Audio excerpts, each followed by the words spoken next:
Hello friends, welcome back to Riyanshika kitchen world. ఈరోజు recipe gongura chicken. ఎప్పుడు ఒకేలా కాకుండా ఇలా గోంగూరతో ఒకసారి ట్రై చేయండి. రైస్లోకి బాగుంటుంది. ఇది కంప్లీట్లీ ఆంధ్ర డిష్. ఒకసారి మనం కూడా ట్రై చేద్దామని ఒకసారి ట్రై చేసాము. చాలా బాగుంది టేస్ట్. మీరు కూడా ట్రై చేసి టేస్ట్ ఎలా ఉందో కామెంట్ బాక్స్లో చెప్పండి. వీడియోని స్కిప్ చేయకుండా లాస్ట్ వరకు చూడండి. సింపుల్ అండ్ టేస్టీగా చేద్దాం. రియాన్షిక కిచెన్ వరల్డ్. వీడియో ఎవరైనా ఫస్ట్ టైం చూస్తున్నట్లయితే ఛానల్ని సబ్స్క్రైబ్ చేసుకోండి. ముందుగా ఒక కడాయిలోకి 2 టేబుల్ స్పూన్ల ఆయిల్ తీసుకొని ఫ్రెష్ గోంగూర లీవ్స్ని వేసుకోవాలి. ఎక్కువ కూడా వేసుకోవద్దు, పులుపు బాగా వస్తుంది. గోంగూర పచ్చివాసన పోయేంత వరకు బాగా ఫ్రై చేసుకోవాలి, లేకపోతే టేస్ట్ మొత్తం స్పాయిల్ అవుతుంది. ఇట్లా కలుపుకుంటూ బాగా ఫ్రై చేసుకున్న తర్వాత కొంచెం సాల్ట్, కొంచెం పసుపు వేసుకొని బాగా కలుపుకుంటూ ఫ్రై చేసుకోవాలి. ఇది ఫ్రై అయిపోయింది, తీసి పక్కకు పెట్టుకోవాలి.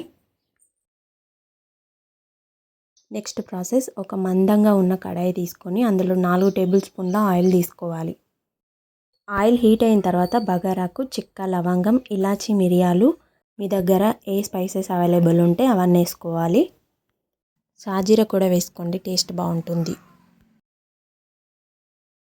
కొన్ని పచ్చిమిర్చి కూడా వేసుకోవాలి. ఈ కర్రీలోకి ఆనియన్ పేస్ట్ అయితే వాడద్దు. ఆనియన్స్ని చిన్నగా కట్ చేసి ఫ్రై చేసుకోవాలి.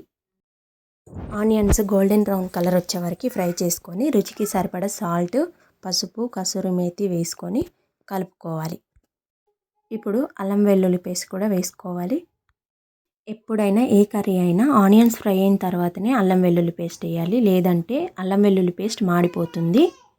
ఇలా అన్నీ ఫ్రై అయిన తర్వాత కొంచెం ధనియాల పొడి వేసుకొని కలుపుకొని అందులో బాగా వాష్ చేసి పెట్టుకున్న చికెన్ని వేసి కలుపుకోవాలి.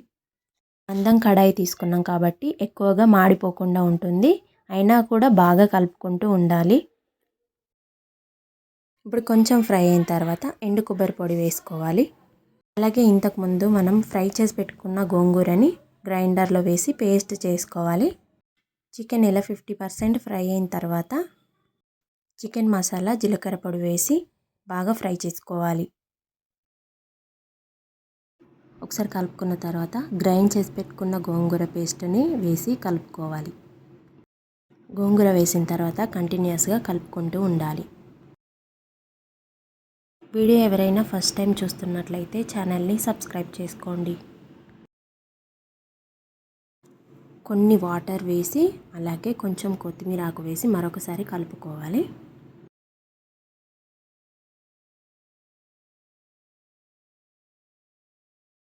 ఇప్పుడు రుచికి సరిపడా కారం వేసుకొని అలాగే కొన్ని వాటర్ వేసి మీడియం ఫ్లేమ్లో 10 మినిట్స్ కుక్ చేసుకోవాలి. లాస్ట్లో కొంచెం ధనియాల పొడి వేసి కుక్ చేసుకోవాలి. ఫైనల్గా కొత్తిమీరతో గార్నిష్ చేసుకోవడం, అంతే. చాలా సింపుల్. వీడియో నచ్చితే ఒక లైక్ చేసి ఛానల్ సబ్స్క్రైబ్ చేసుకోండి.